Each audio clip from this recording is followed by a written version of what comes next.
the experience of doing stuff. Because when you're young, you come at the world and you go, well, the world isn't perfect. I must perfect the world. And no one's explained to you, and you probably didn't listen if they tried to explain to you. The fact is, the world is not perfectible. The world will always be imperfect, and all you can do is tinker at the edges to try and improve it. So one of the things I've noticed on my tour, one of the things that's perplexed me, let's say, is that I wrote these books that are full of rules. And you might think that that would turn people off for the reasons that you just described, young people being turned off by, let's call it conservative moralizing.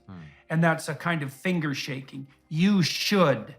And should is if you were doing your duty. It's something like that. Yes. And look, you should do your duty. But you can also understand why young people would chafe against that, because, well, why should they be certain that doing their duty in exactly the same manner that duplicates the past is the best pathway forward? Because sometimes it clearly isn't. And there are inadequacies of the past that need to be rectified. So the conservatives stumble in relationship to establishing a bridge to young people by being moralizing. And the more evangelical types of, say, fundamental Christians fall into the same problem. Now, one of the things I've noticed, and this has been very, very cool, and I've really tested this in hundreds of venues, is I usually sometime in my lectures, talk about the relationship, the necessity of finding meaning as the antithesis of suffering, let's say, because the quest for meaning becomes most compelling when you're simultaneously suffering or someone you love is suffering. That's when the arrow finds its mark, let's say. And I walk people through a thought exercise, I suppose, is, well, what do you have when you're suffering that's going to sustain you? And you might say, well, you have the work that you're still capable of doing and the fruits of your labor that might offer you some security. You have whatever creative enterprises you might be able to engage in that still contain the shadow of meaning, at least. Then you have your intimate relationship and the person who might be caring for you while you're in dreadful condition, and you have your family and your friends. And that's really what you have. And then on the abstract end, maybe you have beauty and truth and justice and, the noble ideals. But then you might ask yourself, well, how do you have the armament of work and creative endeavor and friends and family? And the answer to that is that's in precise proportion to the amount of responsibility you've taken for developing those relationships and those abilities. That's right. And so there's a clear pathway between the voluntary adoption of responsibility and the meaning that will sustain you through suffering. And that's a much better enticement to participation for young people than a kind of finger-wagging top-down morality, which is you must behave this way, or you're no good. And even though, as I said, there's some truth in that, it's not an invitational vision. No. And I think that there's a way to summarize that very neatly, Jordan, which is what I know would work for me, which is to say, there are things that you want. What are they? And if you want those things, this is what you need to do. You don't have to do it. I'm not saying you must do it. I'm not your dad. But if you want to achieve these outcomes that you care about, then you are going to have to put in the work. And I'm not telling you which outcomes you should pursue necessarily, but the way to get there isn't going to be to glue yourself to a road, to stop an ambulance, get into a hospital, which is what these Extinction Rebellion people do here in the UK. And I think that once young people are on that path, we don't get to control the art and the culture that they're going to create. That is their path, and that is their duty, and that is their job to do.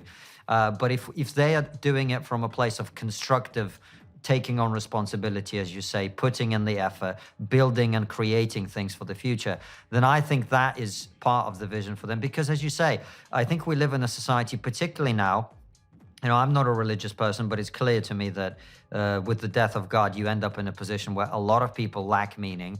And of course, you've got all sorts of other economic disincentives for people to have meaning. It's harder to start a family.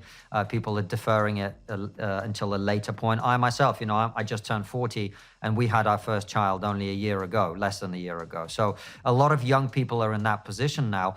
And it's having that experience that changes you.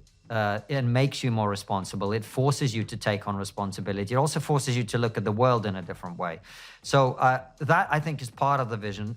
Talking about family is difficult because, again, you get to the normative position where it's like you must have children, which is not what I'm saying at all. But again, I think if you start from the incentive point of view, my experience of life is that people respond first and foremost to the incentives that are in front of them. And if you lack meaning, if you don't know what to do with your life, then finding an intimate partner and having a family is going to be a big part of that, in addition to meaningful work, etc. So I had lots of clients and students who would come to me who were in search of a meaningful pathway forward, who said, well, I don't know what to do. And I would say, well, what do you want for your life? And they said, well, I really don't know. And so then I learned two things about that. The first is, don't do nothing.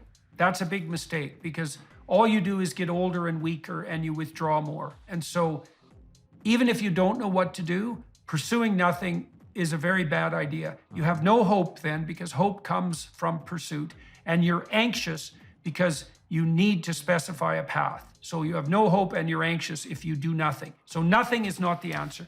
That means nihilism is not the answer. And I don't think that's shocking to people, but it's worth laying it out conceptually. Seems uncontroversial to me, Jordan. Yeah. Well, you're not a nihilist, or possessed by that, except probably sporadically. So then the next proposition was something like this. Well, look, you don't know what to do. So why don't we just look and see what other people do that seems to work? And maybe you don't have to do any of these things or all of these things, but if you don't know where to start, here's a good place to start. And this is also something conservatives can offer. It's like, well, here's the basic template for a reasonably tolerable life. We'll begin with that low bar. So there's 7 or 8 major domains. So you don't know what to do with your life. Well, let's break your life down. Probably you want an intimate partner. Most people do. Now, you might not, but probably you do, even if you think you don't.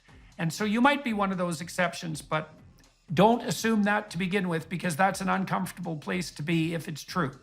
Now, maybe you're a radically creative genius like Leonardo da Vinci or Picasso, and you're so idiosyncratic that you can't bind yourself to any one person. But, they were 1 in a billion, and probably you're not. Now, maybe you are, but that's a whole different kettle of fish. Probably you want a family of some sort. Parents, you want to have a relationship with them. Siblings, children, most people have children.